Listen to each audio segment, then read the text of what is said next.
ആരാധനയും സ്തുതിയും പുകഴ്ചയും ഉണ്ടായിരിക്കട്ടെ. പരിശുദ്ധ പരമദിവ്യകാരുണ്യത്തിന് ആരാധനയും സ്തുതിയും പുകഴ്ചയും ഉണ്ടായിരിക്കട്ടെ. സങ്കീർത്തനം 106:45 ഉടമ്പടി ഓർക്കുന്ന വിധം പറയുക.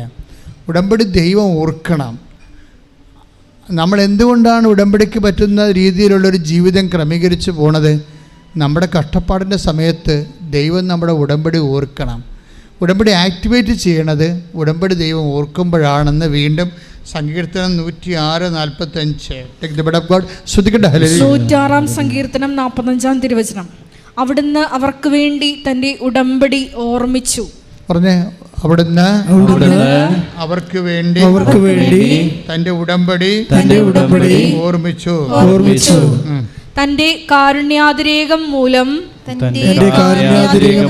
അവിടുത്തെ മനസ്സലിഞ്ഞു.